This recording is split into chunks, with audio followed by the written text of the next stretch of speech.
ခေါင်းထဲမှာအမိုက်တွေထက်အဲ့ဒီအမိုက်တွေနဲ့ပူလောင်နေတယ်ဆိုလို့ရှိရင်ခေါင်းအေးမထားနိုင်တော့ခေါင်းအေးထားဆိုတာအပူတွေအတွေးမတွေးနဲ့အရှုပ်တွေမထက်နဲ့မြူနီစပယ်အမိုက်ပုံကြီးမဖြစ်စေနဲ့ကိုယ်အုံနောက်ထဲမှာကြည်လင်အေးမြပြီးတော့တန်မိုးရှိတဲ့အရာတွေသာခေါင်းနဲ့ထည့်အလို့မို့ဆိုရင်အမိုက်ပုံကြီးဖြစ်သွားလိမ့်မယ်အဲ့ဒါတွေမထက်နဲ့ဝုန်းကိုတော့ချောင်းချောင်းထားခြေထောက်ကိုတော့နှွေးလိထားလို့ပြောချတယ်ပေါ့နော်ခြေထောက်နှွေးခေါင်းအေး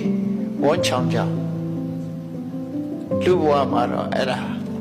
ជីវတုတ်တဲ့ခြင်းအကြောင်းတွေပဲကျမ်းမာပြီးတော့ជីវတုတ်တဲ့အကြောင်းအဲ့ဒါကြောင့်ဘဝမှာဇာယီနောဆိုတာစဉ္ញသုံးသက်တတ်ရမယ်ကိုယ့်အခြေအနေကိုကိုယ်စဉ္ញသုံးသက်တတ်ရမယ်ငါလုံနေတာဘာတွေနဲ့အချိန်ကုန်နေသလဲငါဘာလုံတဲ့သလဲဆိုတာကိုအမြဲတမ်းစဉ္ញသုံးသက်ရမယ်ဒီတဲ့အစင်းမြင်လို့နိဗ္ဗာန်ရချင်တယ်ဆိုလို့ရှိရင်တော့ဘယ်ရာမှမမြဲဘူးဆိုတာကိုသိရစဉ္ញနဲ့မမြဲဘူးလို့သိခြင်းဟာဘာအကျိုးရှိလဲလို့မေးကြည့်